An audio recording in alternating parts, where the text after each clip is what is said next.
Okay, so if I were to ask you to close your eyes and conjure up the absolute definition of, say, 1990s comedy, who is the first person that pops into your Oh, head? that's easy. It has to be Jim Carrey. Right. There isn't even a close second. Not really. You instantly picture the Hawaiian shirt and the hair tuft from Ace Ventura, Mm-hmm. Or the green face. or the green-faced chaos of The Mask, or the chipped tooth and the bowl cut from Dumb and Dumber. I mean, for an entire decade, he wasn't just a movie star. No, he's an event. He was the face of Hollywood humor. He was the rubber face. That's what they called him. The physical comedian of his generation. The man who could contort his body and his voice in ways that seemed almost like special effects. But here's the thing, and this is why I was so excited to dig into this stack of sources today. If you look at the news about Jim Carrey in, say, the last few years, the headlines aren't about blockbusters. Not at all. They aren't about box office records. They're about him being a recluse. They're about, existential philosophy. They're about him looking at the world and saying, I have enough. It is a complete 180, a total reversal. It's a fascinating trajectory. So that is our mission for this deep dive. We are looking at a stack of sources, primarily based on his comprehensive biography, to figure out how the man who reshaped Hollywood economics and made millions laughing out of his rear I end mean, let's be honest. became a painter who questions the nature of reality. We're going strictly by the record here to understand the trajectory of a man who went from living in a van to commanding $20 million per film and then just walking away. And honestly, the sources we have today paint a picture that is a lot darker, a lot more philosophical, and frankly, much more fascinating than just the funny guy. I have to admit, I was surprised by the darkness in the early life section. You see the slapstick on screen, and you just assume he's a naturally happy, goofy guy. But the data suggests, well, something else entirely. It's the classic sad clown archetype. But with Carrey, I think it goes deeper. We're framing this discussion around the theme of transmutation. Transmutation, what do you mean by that? Exactly. The alchemy of turning pain into performance. And then eventually turning that performance into a kind of spiritual detachment. To really understand the manic energy we see on screen, you have to look at the pressure cooker of his childhood. Okay, so let's unpack this. Let's go back to the very beginning. Jim Carrey was born in 1962 in Newmarket, Ontario. Up in Canada, raised Catholic. Right. His dad, Percy, was a musician and an accountant, and his mom, Kathleen, was a homemaker. So on the surface, it sounds like a pretty standard middle-class Canadian upbringing, Totally. But the performative instinct, it started weirdly early, didn't it? It did, and it started in isolation. We have reports of him at age 8, just standing in front of a mirror, contorting his face, trying to see who else he could become. The mirror. That is literally the birth of the rubber face. But look at the context. It's Yeah. really important. His mother struggled with hypochondria. She was often bedridden, often convinced she was dying of some illness. So young Jim wasn't just making faces to amuse himself. No, he was performing to cheer her up. He learned very, very early that his energy could change the emotional temperature of a room. If he could be funny enough, maybe Mom wouldn't be sick today. Wow. That is a heavy, heavy burden for an 8-year-old kid. It sets the stage for everything that comes later. The need for validation, the constant performance. And speaking of validation, we have to talk about the letter. Oh, this is one of my favorite anecdotes. At age 10 years old, he's already hustling. He writes a letter to Carol Burnett. The absolute queen of comedy at the time. A legend. And he tells her, effectively, I'm already a master of impressions. You should hire me for your show. He didn't ask for an autograph. No, he asked for a job. He asked for a job. He even listed his repertoire. Which speaks to a tremendous amount of confidence Sure. or maybe a desperate need to be seen. It could be either. And he actually got a reply. Well, sort of. It was a form letter. Right. Probably signed by an assistant. But to a 10-year-old Jim Carrey, that form letter was gold. It was a physical object that connected him to the world of stardom he dreamed about. He was overjoyed. It was proof. It validated that he was part of that universe, even in a small way. But that validation was about to run headfirst into a brutal, brutal reality. This is the pivotal moment in the Carrey mythology that people often gloss over because they want to get to the movies. The financial collapse. This is the crucible. The family moves to Burlington, Ontario. Jim is attending Aldershot High School. And then everything falls apart. His father, Percy, loses his job as an accountant. And we aren't talking about tightening the belt here. We are talking about a total free fall. It's the nightmare scenario for a middle-class family. They lost the house, they lost their stability, and suddenly this family is homeless. I think homeless is a word we throw around, but the specifics here are just visceral. They were living in a Volkswagen van. A van. The whole family. And Jim and his brother, for a time, spent months living in a tent in Charles Daly Park on the shores of Lake Ontario. Can you just imagine that? You're a teenager. That's the most self-conscious time in a human being's life. You're trying to figure out who you are, trying to be cool, and at the end of the day, you aren't going home to a bedroom. You're going to a tent. In a public park. A public park. It strips away any sense of security. It creates a deep, resonant shame that I think stays with you. But it gets worse before it gets better. The family eventually finds a way out of the van, but the cost is incredibly high. This is the Titan Wheels chapter. Yes. The Titan Wheels Tire Factory in Scarborough. Even the name sounds oppressive. Titan Wheels. It might as well have been a Dickensian workhouse. To get housing across the street from the factory, the family made a deal. Yeah. The father would work there, but the entire family had to work there as well just to make ends meet. So we are talking about teenage Jim Carrey, the guy we know as the carefree Ace Ventura, working shifts. We're talking about 8-hour shifts as a janitor and a security guard. 8 hours while he was still trying to go to school. He tried to do both. He was attending Agincourt Collegiate Institute during the day, but then working a full shift from 6:00 p.m. until the morning. It's physically unsustainable for a kid. Of course. He was sleeping in class, he was failing his courses. And eventually something had to give. He dropped out of high school on his 16th birthday. That image is just... Yeah. It sticks with me. The future $20 million movie star scrubbing black rubber dust off floors in a tire factory. And he wasn't just tired. The sources say he was angry. Oh, filled with rage. Carrey has been very open in interviews about this period. He said he wanted to bash people's heads in. He felt like he was sliding down the social ladder, losing his place in the universe. It's a total loss of childhood normalcy. Exactly. When you take a creative, energetic child and you trap him in a factory life, cleaning up after others, that energy has to go somewhere. It compresses. It builds pressure. And when it finally releases, it explodes. And that's the manic energy we see later on screen. I believe so. It's not just whimsy. It's desperation converted into performance. So he's 16, he's a high school dropout, and he's working at a tire factory. But he hasn't given up on the dream. He's still trying to do comedy. Yes, but the early attempts were, let's say, experimental and painful. Experimental is a very polite word for a complete disaster. It was a disaster.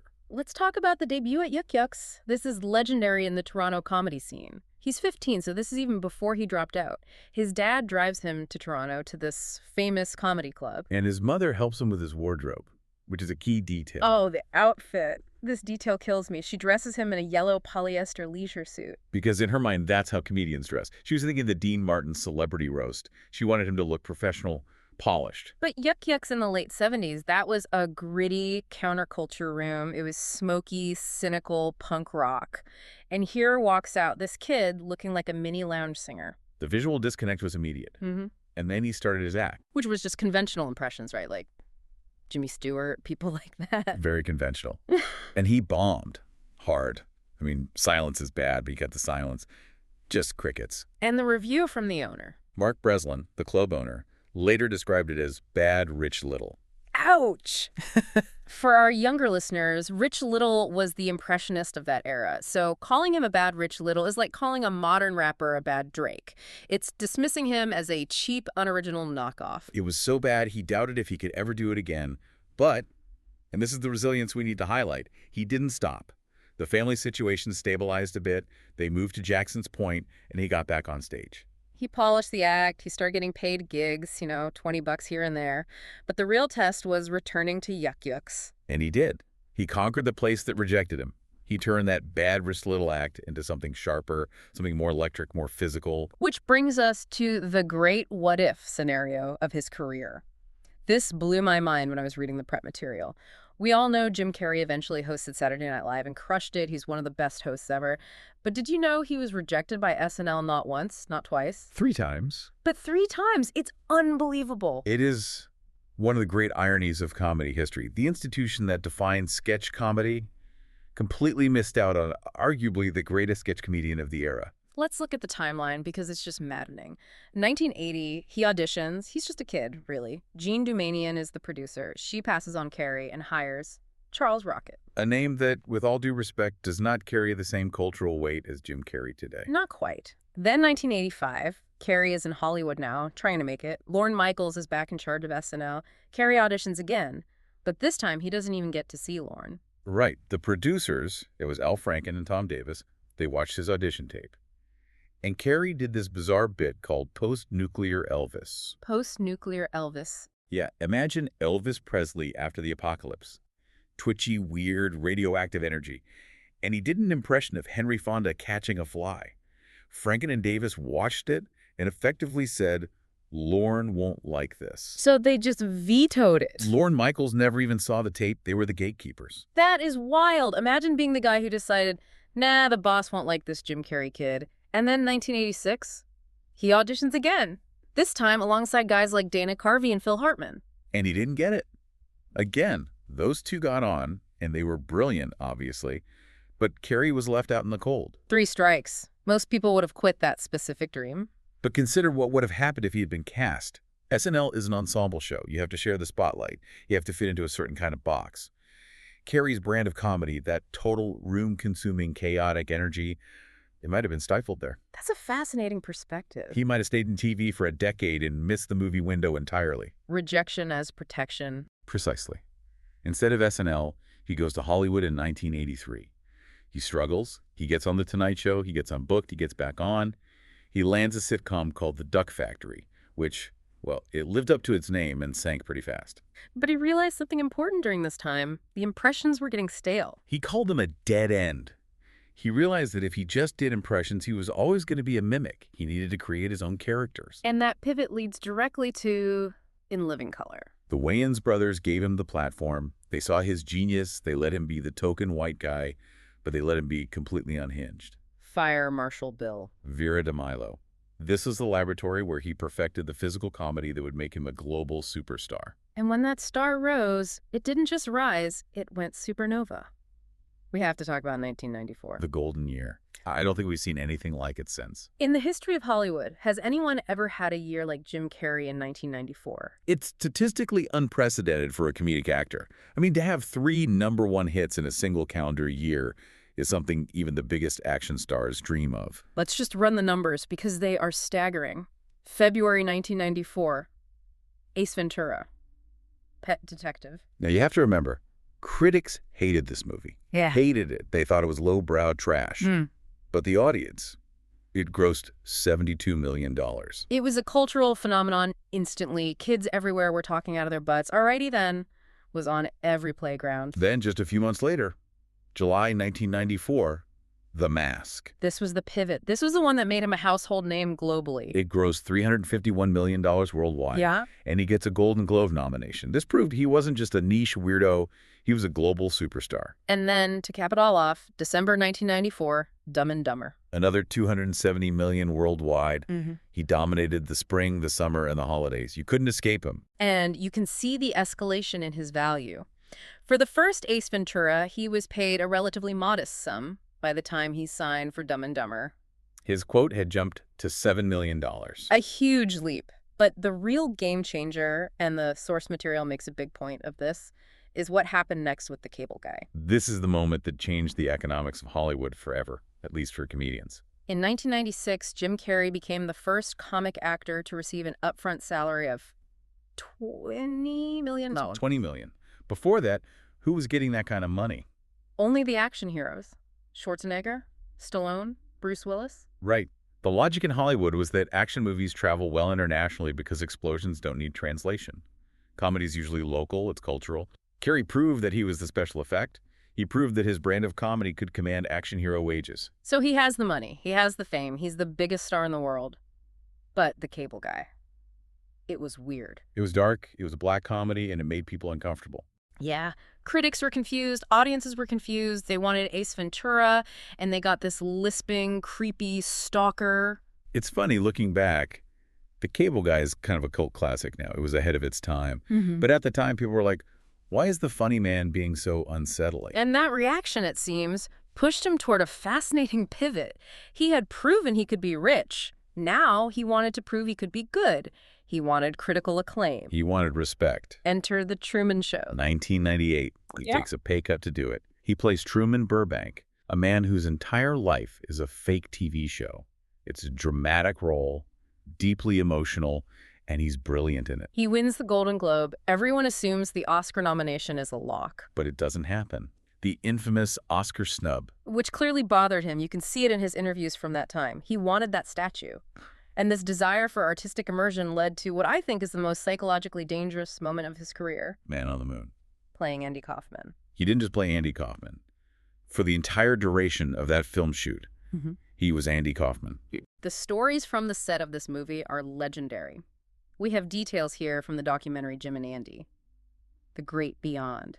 Carrey refused to break character, ever. For months. If you called him Jim, he wouldn't answer. He was Andy. Or, even worse, he was Tony Clifton, Andy's obnoxious lounge singer alter ego. He was crashing cars on the Universal lot. He was antagonizing the wrestler Jerry Lawler for real, spitting on him, starting actual fights. It says here that Universal Pictures actually pulled the behind-the-scenes footage originally. They shelved it. They wouldn't release it because they felt he was too damaging to Carrey's image at the time. They thought he looked clinically insane. And if you listen to Carrey describe it now, he wasn't just acting. He said, quote, "I was no longer a fragment of the universe. I was the universe." That's a terrifying statement. It's identity dissolution. He surrendered his ego to the character so completely that he forgot who Jim Carrey was. And when the movie was over, he talked about looking in the mirror and genuinely not knowing who was looking back at him. It sounds like a form of madness, honestly. It is the danger of method acting, especially in comedy where the lines are already so blurred. You're inviting another spirit in, and you're basically evicting yourself for a while. So what does this all mean? You have a guy who used mimicry to escape poverty, then used characters to get rich, and then used method acting to almost erase himself entirely. It feels like a setup for a crash. And in many ways, the personal turmoil that followed reflects that instability. We have to touch on the personal life because the biography covers it extensively. It has not been a smooth ride. No, not at all. Yeah. He had these very high-profile relationships. Lauren Holly, Renee Zellweger, Jenny McCarthy. The media was obsessed with his dating life. But the darkest chapter by far came in 2015, the death of his girlfriend, Catriona White. A terrible tragedy by any measure. She died of a prescription drug overdose, and her death was ruled a suicide. And this led to a very ugly, very public legal battle. We need to be careful here and just stick to the facts as they're reported in the source. Her estranged husband and her mother filed wrongful death lawsuits against Carrey. Correct. They claimed Carrey used his wealth and his status to illegally obtain the drugs for her. It was a horrific accusation to face while also grieving. And Carrey's defense was very strong. He released a statement saying, quote, "I will not tolerate this heartless attempt to exploit me or the woman I loved." It was a messy public fight that dragged on for years. But ultimately, in 2018, the lawsuits were dismissed. Both sides agreed to no further proceedings. It ends there legally, but the emotional toll on someone, you can't quantify that. No, you can't. And speaking of public controversy, we also have to mention the vaccine situation. This is a big part of his public narrative in the 2000s and 2010s. Yes. Along with his then partner, Jenny McCarthy, Carrey became a very vocal face of the Green R vaccines movement. The source mentions a march in Washington, D.C., where they were advocating for removing what they called toxic substances from vaccines. And it got very heated. In 2015, Carrey tweeted about California Governor Jerry Brown, calling him a corporate fascist for signing a mandatory vaccination law. That's a strong accusation to level at a governor. Very strong. And the backlash was equally strong. The scientific community, including outlets like Time magazine, really came after him. Time called his statements angry, dense, and immune to reason. It's a classic example of a celebrity using their platform for a cause they believe in, but colliding head-on with the scientific and political establishment. Right. And we aren't here to say who was right or wrong, but it's a fact of his biography that this stance alienated a certain part of his audience. It marked a shift. He wasn't just the fun guy anymore. He was opinionated. He was political. He was willing to be controversial. Which brings us to the Trump era. I remember opening Twitter every morning and seeing a new Jim Carrey drawing. He became a political cartoonist, Yeah. and a very prolific one at that. And not a subtle one. He was drawing these really unflattering, grotesque portraits of Trump, of Sarah Huckabee Sanders, really channeling that anger we talked about from his youth. And it wasn't just American politics. He got into a feud with Benito Mussolini's granddaughter. Wait, I missed this detail in the skim. Mussolini's granddaughter. Seriously. Alessandro Mussolini. Carrey drew a picture of Benito Mussolini's death, which was quite graphic, showing him hanging upside down as a critique of fascism. And Alessandro Mussolini replied on Twitter, calling him a bastard and his art dirty paper. You know you've lived a strange life when you're the guy from Ace Ventura and you're in a public feud with Mussolini's descendants on social media. It was a surreal time. But then in 2021, he just stopped. He said he wanted to return to creation rather than reaction. And that brings us to the modern era, the Jim Carrey we have today. It feels like a renaissance. Or maybe a Jim-essence. Let's stick with Renaissance. Okay, fair enough. It all started with Sonic the Hedgehog. Which, on paper, sounded like a paycheck gig. A video game movie, playing the villain, Dr. Robotnik. But he was amazing. He was the best part of that movie. He was. He tapped back into that 90s rubber-faced energy, but with the weight and timing of an older, more experienced actor, he was just chewing the scenery. Critics loved it. They praised it as one of his best performances in years, a real return to form. And clearly, the studio knew they needed him. For Sonic 3, the producers did something kind of hilarious to get him out of his semi-retirement. A gold script. They delivered the script to his house, and it was written in 24-karat gold ink. It's a gesture that acknowledges his status. He doesn't need to work. If you want Jim Carrey, you have to offer him something special. You have to court him. Or you just have to offer him money. Yeah. Because he did admit, frankly, to a reporter that he returned to Sonic 3 partly because, quote, I need the money. Which is refreshing honesty, actually. It is. Even legends have bills. But it sort of contradicts the other narrative we've been hearing from him recently, the retirement talk. This is the real core of where he is now, April 2022. He does an interview and he says the words that went everywhere. Quote, I have enough.